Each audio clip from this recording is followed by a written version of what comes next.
poetry can be the most significant tool in your development.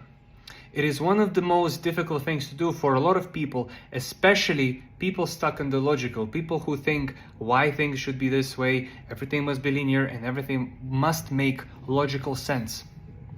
It will stretch your mind's ability to more abstract ways of thinking. It will teach you how to stop judging whether what you wrote is good or bad. It teaches us to switch off this perfectionism and just do things for the sake of doing them. Right? The way I recommend you to go about it is you just start writing. Ideally, take a pen and paper and you just start writing. Okay? And you're gonna be like, well, I don't know how to rhyme. Perfect. Take your time. I'm already rhyming here. Yeah? Take your time with it. Make it easy for yourself. Take simple words, tall, small, big, rig, table, enable, stable, horse, course, right?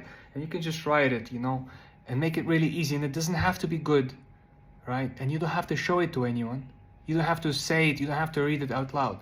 And allow yourself to make it In fact, if you want to make it like that, make it a goal to actually make it bad. Just make sure it rhymes. Even let it not rhyme. Just throw away the first few. And then, if you don't want anyone to find out, burn that paper so it never even existed, So this way you start teaching yourself how to stop being perfectionist. And trust me, after you do 10 or 20, you will start getting somewhat good.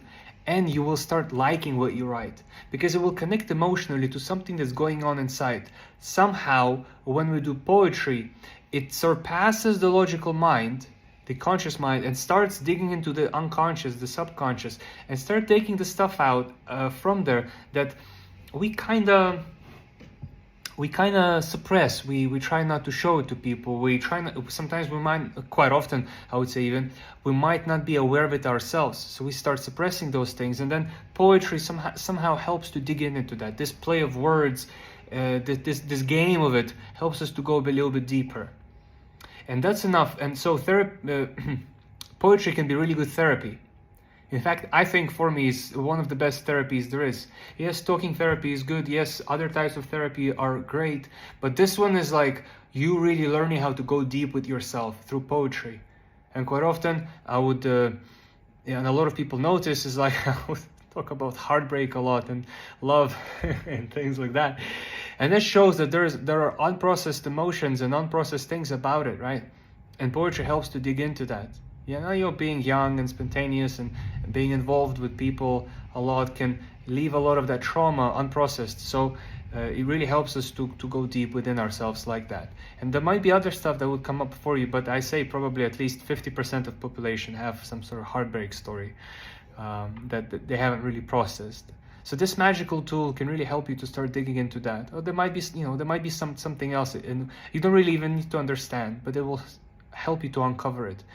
And teaches you how to stop judging, because quite often we don't want to write something, I don't want to be a pussy, I don't want to show the world that I have pain, that I've loved someone and they broken up or whatever else, or I don't know, you love somebody and then they never responded to you in that way, and then we harbor these things and keep them within ourselves, and it just kills us slowly, kind of diminishes our being, diminishes our power, diminishes what we can accomplish in the world. And also diminishes who you are. And the truth is, every human being is a beautiful, beautiful flower. And it will be the most beautiful and utmost beautiful when it blossoms. And that blossoming is restricted by our fear to experience what we need to experience. And so even Osho said that poetry, a couple lines of poetry can be way more impactful than meditation. And for most people, that will be true. For most people who are very involved, also exist quite often in their mental space and the thought space, it will be very, very beneficial. So you learn how to channel that crazy mind chaos into some creativity. And that is the beauty of life, is to use the manure and to build a beautiful garden with it. And I wish you discovered that beautiful ability within you, because I know each and one of us has it. Have a beautiful day. Wish you a lovely life, and I'll see you next time.